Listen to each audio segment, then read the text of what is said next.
السلام علیکم ورحمۃ اللہ وبرکاتہ۔ آج ہمارا جو عنوان ہے وہ ہے مرثیہ۔ پہلے ہی ہم پڑھ چکے ہیں اصناف سخن، غزل، نظم، مرثیہ، مثنوی، رباعی اور قطع۔ آج جو ہمارا ٹاپک ہے وہ ہے مرثیہ۔ مرثیہ لفظ رثہ سے بنا ہے۔ رثہ کے معنی رونا یا ماتم کرنا۔ حقیقی معنوں میں مرثیہ کی بنیاد حضرت امام حسین علیہ السلام کی شہادت سے شروع ہوا۔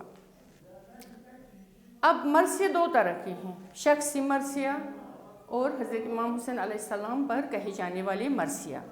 شخصی مرثیہ سے مراد وہ مرثیے ہیں جو کسی شخص جیسے غالب، گاندھی جی، ابوالکلام آزاد، جواہر لال نہرو وغیرہ پر لکھے گئے ہیں۔ اب مرثیے کے اجزاء ترکیبی ہیں۔ مرثیے میں جیسے ہمارے جسم کے کچھ حصے ہیں، جز ہیں، اجزاء جمع ہے جز کی۔ ہماری جس طرح ہمارے جسم کے جز ہیں، اسی طرح مرثیے کے بھی جز ہیں، اجزاء ترکیبی، یعنی ترکیب کے اعتبار سے ہمیں ان کو پڑھنا ہے۔ سب سے پہلے ہے چہرہ، سراپا، رخصت، پھر آمد، پھر رجز، پھر جنگ، پھر شہادت اور پھر بائن۔ اب چہرے سے کیا مراد ہے؟ چہرہ مرثیہ کی تمہید کو کہتے ہیں، یعنی فہرست جو ہوتی ہے، لسٹ ہمارے پاس جو ہوتی ہے۔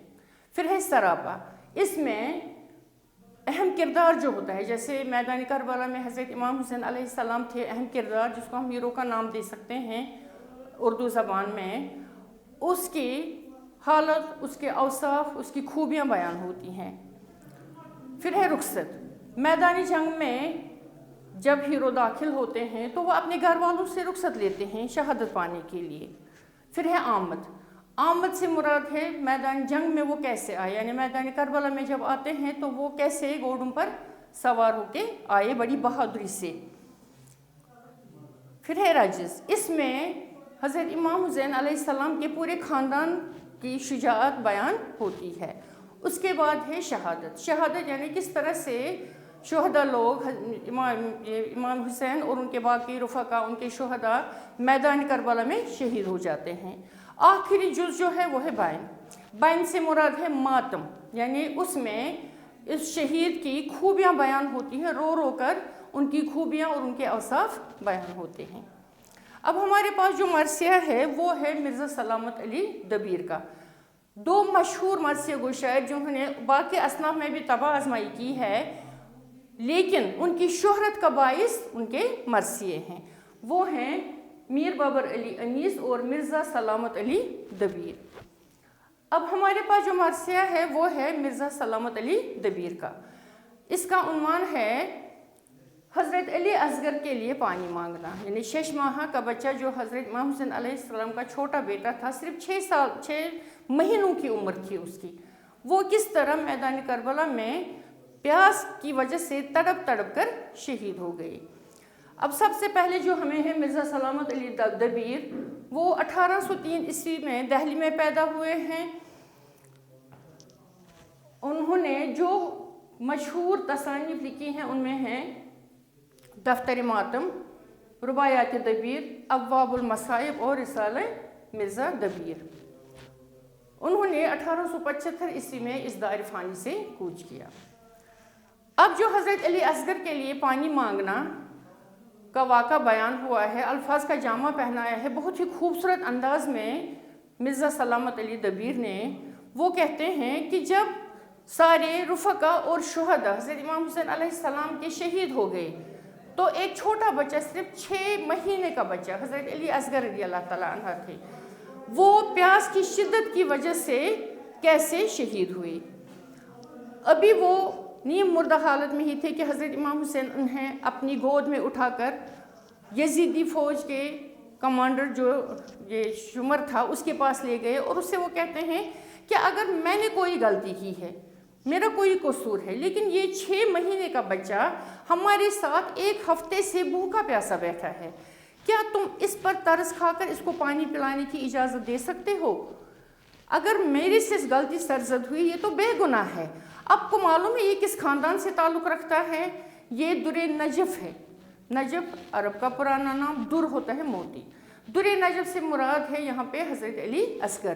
اب حضرت علی جو تھے کرم اللہ تعالیٰ وجہ، ان کا جہاں پہ یہ مزار ہے تو کہتے ہیں دور ہوتا ہے موتی، لیکن وہاں پہ جب بھی بارش برستی ہے تو وہ بارش کے قطرے ایک قیمتی پتھر کی صورت اختیار کرتے ہیں اور مسلمان لوگ ان کو پہنتے ہیں تاکہ ان کی صحت سلامت رہے، ٹھیک رہے. اب یہاں در سے مراد ہے وہ یعنی یہ حضرت علی کرم اللہ تعالیٰ عنہ کے پوتے ہیں جو حضرت وسلم کے داماد تھے اور حضرت فاطمہ رضی اللہ تعالیٰ عنہ کے شوہر تھے. حضرت بانو جو تھی وہ حضرت امام حسین کی زوجہ تھی اور ان کے 2 بچے جو حضرت علی اکبر اور حضرت علی اصغر تھے. حضرت علی اکبر پہلے ہی شہید ہوئے تھے. اب حضرت علی اصغر جو سب سے چھوٹے بیٹے تھے، 6 مہینے کا بچہ ہے، اس کو اپنی گود میں لے جاتے ہیں اور شمر سے کیا التجا کرتے ہیں، درخواست کرتے ہیں کہ اس چھوٹے سے بچے کو پانی پلانے کی اجازت دی جائے، کیونکہ وہاں پہ جو میدان کربلا کے سائیڈ میں دریائے فرات بہتا تھا اس پر پہلے ہی پابندی لگا دی گئی تھی، اس لیے وہ اس ننھے بچے کو پانی بھی نہیں پلا سکتے تھے. لیکن ان کی کوئی التجا قبول نہ ہوئی. آخر کار وہ کیا کرتے ہیں، وہ اپنی طرف سے شمر سے کہتے ہیں کہ میری یہ غرض، میرا یہ مقصد آپ کامیاب ہونے دیں، اس کو پانی پلانے کی اجازت دیں، لیکن وہ گریز کرتے ہیں. اس کے بعد حضرت امام حسین علیہ السلام واپس لوٹتے ہیں اور اپنے اس 6 مہینے کے بچے سے کہتے ہیں کہ تمہارے باپ کی جتنی قوت تھی، جتنی طاقت تھی، وہ ختم ہو گئی. اب میں نے تمہارے لیے شمر سے ایک درخواست کی تھی کہ اس ننھے بچے کو پانی پلانے کی اجازت دی جائے، لیکن وہ اس سے بھی گریز کرتے ہیں. اب کہتے ہیں وہ چھوٹا بچہ جو ہے، یہ الفاظ کے ذریعے میں مرزا سلامت علی دبیر کہتے ہیں کہ وہ چھوٹا بچہ اپنے والد صاحب حضرت امام حسین کی یہ ساری باتیں جیسے سن رہا ہے اور وہ لپٹ جاتا ہے حضرت امام حسین علیہ السلام سے اور اللہ کو پیارے ہو جائے. یعنی وہ بھی میدانی کربلا میں پیاس کی شدت کے مارے شہید ہوتے ہیں اور جام شہادت پیتے ہیں. اب ہمارا جو دوسرا موضوع ہوتا ہے وہ ہوتا ہے یہ واحد جمع. ہم سبق کے بیچ میں سے ہی نکالتے ہیں، جیسے بورڈ ہمیں یہ ہدایت دیتے ہیں.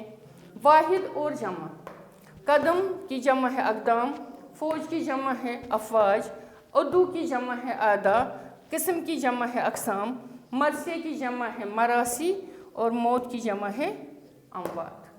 یہ سارا واقعہ اس مرثیے میں بیان ہوا ہے. حالانکہ مرثیے میں کم سے کم 5 اشعاروں کے بند بھی ہوتے ہیں اور 5 سے زیادہ بھی ہو سکتے ہیں. مرزا سلامت علی دبیر نے کم سے کم 3000 مرثیے لکھے ہیں، کم سے کم، اور رباعیات وغیرہ بھی لکھی ہیں جن کا میں نے پہلے ہی ذکر کیا ہے. اب یہاں پہ سوال پیدا ہوتا ہے کہ حضرت امام حسین کیوں گئے تھے وہاں جب ان کو معلوم تھا کہ وہ انہیں پانی پلانے کی اجازت نہیں دیں گے، لیکن اپنے بچے کی پیاس کی شدت تڑپ دیکھ کر وہ ایسا کرنے پر مجبور ہوئے تھے اور انہیں وہاں پہ پانی پینے کی غرض سے وہ لے آئے تھے. شکریہ.